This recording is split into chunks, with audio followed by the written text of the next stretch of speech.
नमस्कार। अभी तक आपने और हमने देखा है कि जब विधानसभा का चुनाव आता है, चाहे लोकसभा का चुनाव आता है, तो प्रत्याशी अपने औकात के हिसाब से हेलीकॉप्टर से 5 स्टार 7 स्टार होटल में ठहरते हैं और आम जनताओं के पास शायद पहली बार वोट मांगने आते हैं, उसके बाद 5 साल के बाद दोबारा वोट मांगने के लिए ही आते हैं। तब तक 5 सालों के दरमियान जितने भी आम जनता है, पब्लिक है, वोटर हैं, उनको उनकी एक झलक पाने के लिए तरसते हैं। आज हमारे साथ एक ऐसे प्रत्याशी हैं जो मधेपुरा विधानसभा क्षेत्र से खड़े हुए हैं और निर्दलीय उम्मीदवार है। नाम है ललन कुमार मंडल जी। स्वागत आपका हमारे चैनल में सर। धन्यवाद। आपके चुनावी मुद्दे क्या हैं? देखिए, सबसे पहला काम मेरा होगा युवाओं का। युवाओं के लिए रोजगार कैसे आएगा हमारे ग्रामीण से लेके शहर तक, गांव से लेके शहर तक के जो भी युवा हैं वो बेरोजगार जो है उनसे मुक्ति कैसे पाएगा। इसके लिए हम युवाओं को ट्रेंड करवाएंगे, उद्योग लगाने की कोशिश करेंगे और भी गांव के किसान जो हैं उनको अधिक मात्रा में जो भी व्यवस्था प्रोवाइड करवाएंगे, सिंचाई हो, नहर हो या भी जो चीज़ उनको चाहिए उन चीज़ों को उसको दिलवाने का प्रयास करेंगे और सभी युवा एकत्रित होंगे और युवा को रोजगार देंगे, रोजगार देने का प्रयास करेंगे। जहाँ तक बात है युवाओं की, तो यहाँ खास करके अपने मधेपुरा में बहुत बड़े बड़े नेता आए हैं, जीत के गए हैं, लेकिन कुछ काम नहीं किए हैं। और यहाँ के शिक्षा की व्यवस्था, हॉस्पिटल की व्यवस्था और बिजली की व्यवस्था, पानी की व्यवस्था, रोड की व्यवस्था सबसे चौपट है। हम अभी मधेपुरा में बैठ के दूसरे ज़िले का परिभाषा करते हैं कि उस ज़िले का रोड देखिए, इस ज़िले का व्यवस्था देखिए कितना अच्छा है, लेकिन हमारे मधेपुरा में दशकों से सबसे बड़े बड़े नेता जो हैं यहीं से चुनाव लड़े हैं, यहीं से जीते हैं, लेकिन मधेपुरा जितने बड़े नेता को बनाया उतना ही गड्ढा में मधेपुरा है। लेकिन मधेपुरा को दूर कर की इन कमियों को दूर करने के लिए, यहाँ की मजबूरियों को दूर करने के लिए, यहाँ की गरीबी को दूर करने के लिए हम युवा को आगे आना होगा। अब ये जो पुराने और थके हुए नेता हैं, इन लोगों से हम लोग की समस्या कतई दूर नहीं हो पाएगा। मधेपुरा युवा को खोज रहा है, युवा चाहिए, फिर मधेपुरा युवा की तरह दौड़ेगा। मधेपुरा का ऐसा हाल है अभी कि और जिला के अपेक्षा में मधेपुरा सिर्फ नाम है, नेताओं का गढ़ है ये, लेकिन यहाँ सबसे ज़्यादा बेरोजगारी है।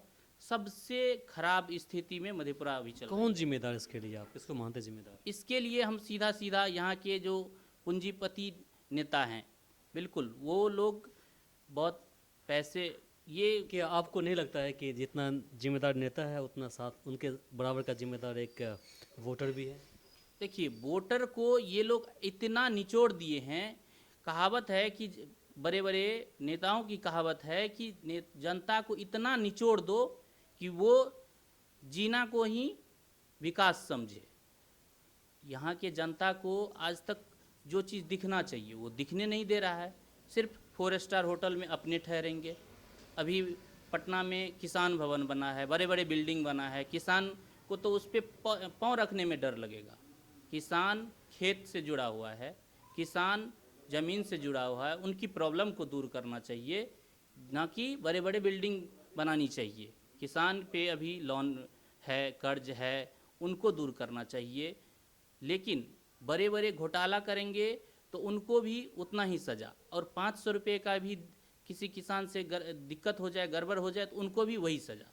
ऐसा तो नहीं होना चाहिए। किसान को हमारे देश की आर्थिक व्यवस्था या जो भी कहते हैं मजबूत जड़ हमारे कृषि है, किसान हैं, किसान भाई हैं, उनको सरकार को चाहिए कि उनको जो व्यवस्था है वो प्रोवाइड करें। हाँ, व्यवस्था वाली बात है तो ठीक है, आपने बताया। इसके अलावा मैंने देखा कि आप एक पुलरल्स को सपोर्ट कर रहे हैं। पुष्पम प्रिया, पुष्पम प्रिया को एक बिजनेसमैन कहा जाता है, या फिर कुछ लोग बोलते हैं कि वोट कटवा है। नहीं, ऐसा कोई बात नहीं है। पुष्पम प्रिया मैम अच्छे छवि के हैं, अभी युवा हैं, युवती हैं, अच्छे चरित्र के हैं और सब कुछ उनका अभी क्लीन एंड चिट है, कोई उसमें दोष दिक्कत नहीं है। वो भी अभी पूरा जोश और खरोश में बिहार में मुख्यमंत्री दावेदार हैं। वो आएंगी तो ज़रूर बिहार युवा की तरह दौड़ेंगे। और जहाँ तक मधेपुरा की बात है तो पुष्पम प्रिया मैम मुझे सपोर्ट किए हैं कि हमारे लगन को, मेहनत को, और गांव-गांव जैसे पुष्पम प्रिया मैम जाती है उस तरह हम भी जाते हैं, हम भी गांव से जुड़े हुए हैं। तो पुष्पम प्रिया मैम को लगा कि नहीं, इनको सपोर्ट करना चाहिए, तो पुष्पम प्रिया मैम मुझे सपोर्ट की है। आपका बैकग्राउंड एक मेडिकल से है, जुड़ा हुआ है, और उस डिपार्टमेंट को छोड़ करके आप यहाँ पे पॉलिटिक्स में आ गए, कैसे?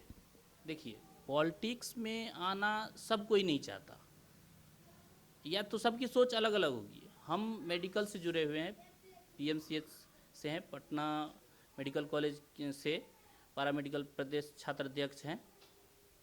उसके बाद वहाँ से अभी तक हमने देखा हर जगह कोई छात्र छात्रा के लिए कोई व्यवस्था है ही नहीं। हम मेडिकल के लिए, मेडिकल में छात्रावास की व्यवस्था के लिए, काउंसिल की व्यवस्था के लिए जितने भी मंत्रीगण हैं लड़ते रहे, मांगते रहे, लेकिन अभी तक कोई पूरा नहीं हुआ, कुछ पूरा नहीं हुआ। वो लोग सिर्फ मन पे सेट कर लेते हैं हमको करना है या नहीं करना है। हम लोग कितना भी प्रदर्शन करेंगे, उसका मन में है, नहीं करेंगे तो नहीं करता है। इसलिए ये पुराने नेता, थके हुए नेता, अब इन लोगों का माइंड जो है बैठ गया है। बिहार को हैंडल करने के लिए, हमारे मधेपुरा विधानसभा को हैंडल करने के लिए अब युवा चाहिए, तो ही युवा के जोशो खरोश के साथ साथ मधेपुरा चलेगा, मधेपुरा को युवा चलाएगा। पप्पू यादव को आप गुरु मानते हैं, आज उन्हीं के अगेंस्ट में आप खड़े हैं? नहीं, अगेंस्ट या गुरु वाली बात नहीं है, सब जो है सब सही है। तो अगेंस्ट में नहीं, हम युवा के लिए खड़े हैं। हम मधेपुरा में युवा को देखना चाहते हैं, हम युवा इसलिए आए हैं। और ये चुनाव सिर्फ मैं सिर्फ अकेले नहीं लड़ रहा हूँ, पूरे मधेपुरा विधानसभा के साथ साथ पूरे बिहार के युवा सपोर्ट कर रहे हैं, युवा साथ हैं। इसलिए यहाँ मधेपुरा में और भी कई नेता हैं जो कि पुराने हैं, थके हुए हैं। ऐसा अपने आपको लग रहा है कि अब शेर बूढ़ा हो गया? बिल्कुल, शेर बूढ़ा बिल्कुल से बूढ़ा हो गया है, अब उनसे शिकार नहीं हो पाएगा। और ये लोग, जहाँ तक शिकार की बात है, आज तक मधेपुरा में शिकार ही किया है, किसी को कोई लाभ नहीं दिया है। आजकल तो बिना लड़ाई से मिलता नहीं है कुछ। जब तक हम आवाज़ नहीं उठाएंगे, लड़के नहीं लेंगे, क्या मिलेगा? जब हमारे नेता में वो हुनर नहीं है, वो ताकत नहीं है कि हम अपने मधेपुरा के लिए कुछ लड़ के लें, आवाज़ उठा के लें, तो नेता क्यों बनते हैं, चुनाव लड़ते क्यों हैं? 15 साल कहा जाता है, 15 साल क्या, 73 साल की बात कर रहे हैं। आज तक क्या अच्छा हुआ है? सिर्फ दिखावा हुआ है। अभी गिनती गिनाने के लिए जो भी नेतागण हैं, गिनती गिनाने के लिए आपको बहुत सारे गिनती गिना देंगे, ये हमने किया, वो हमने किया, वो हमने किया, लेकिन मानसिकता तौर पे सब चीज़ को अपने घेरे में रखे हुए है। किसी का अगर हम बात करें ब्लॉक लेवल पर, काफ़ी भ्रष्टाचार वहाँ फैला हुआ है। कोई भी काम करवाने के लिए जाएंगे आप तो कम से कम आपको कुछ न कुछ घूस देना पड़ेगा, रिश्वत देनी पड़ेगी आपको, उसके बाद ही काम होता है। कौन जिम्मेदार है इसके लिए? आप लोग क्या करेंगे, क्या कुछ करेंगे इसके लिए? देखिए, बिल्कुल ये बात 100% सही है। आप किसी भी ब्लॉक जाइए, कहीं जाइए, वहाँ चढ़ावा चढ़ाना पड़ता है। वहाँ के जो देवतागण हैं उनको चढ़ावा दीजिए, वो फिर आपका काम करेगा। इसके लिए इससे पहले जो विधायक थे उनका फर्ज नहीं बनता है कि सबकी मीटिंग करके सबको सजेस्ट करें और अच्छा करने के लिए कहें, और या वो फिर भी गड़बड़ कर रहा है तो उनको पनिश करें। मधेपुरा के आज तक की जो भी विधायक रहे हैं या और भी नेतागण हैं, आज तक कितना प्रशासन को या किसी भी पदाधिकारी को या अफसर्स को हैंडल कर रहे हैं कि आपके यहाँ चढ़ावा ना चढ़े। कभी तो ऐसा नहीं हुआ है कि किसी नेता ने किसी को आज तक पनिश किया है। हुआ है भी तो वो कहाँ हुआ है पता नहीं चल रहा है। अगर नेता लोग रियल में नेता हो और युवा की तरह काम करे तो वो बिल्कुल टाइट और फिट होंगे और सभी व्यवस्था को बिल्कुल टाइट रखेंगे, सुदृढ़ रखेंगे ताकि काम अच्छा हो और समय से हो। चलिए, आखिरी मेरा यही सवाल होगा कि आप अपने क्षेत्रवासी को क्या संदेश देना चाहेंगे? देखिए, मैं सभी जनता जनार्दन से नम्र निवेदन करता हूं कि इस बार अपना मधेपुरा विधानसभा से युवा को चुने। मैं ललन कुमार अपने मधेपुरा विधानसभा से इस बार युवा की ओर से, गरीब जनता की ओर से और दबे कुचले दलित जो भी हैं उनकी तरफ से इस बार प्रत्याशी हूँ। आप लोग सभी मुझे चुने, एक बार सेवा करने की मौका दें और मैं आपसे बार बार निवेदन यही करूँगा कि जब भी कहीं भी चुने तो सिर्फ युवा को चुने। ऐसे नेता को न चुने जो थके हुए हैं, पूरे भरे पड़े हैं पैसे से। इस बार युवा को मौका दे। हम सभी युवा के साथ आप जनता जनार्दन आए और एक बार सेवा का मौका दें। हम सभी युवा और मैं ललन कुमार आपके सभी उम्मीद पे खरा उतरूँगा। नमस्कार जी, आपने अपना कीमती समय दिया, इसके लिए आपका शुक्रिया। जी, थैंक यू, धन्यवाद।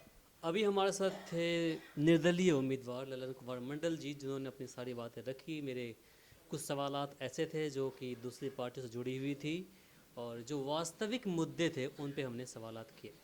अगले एपिसोड में आपके सामने एक नए चेहरे के साथ फिर से हाजिर होंगे। तब तक के लिए आप हमें बिता दीजिए। नमस्कार। हमारे इस चैनल को सब्सक्राइब करें, साथ ही बेल आइकन पर प्रेस करना ना भूलें ताकि हर अपडेट्स आप तक पहुंचती रहे।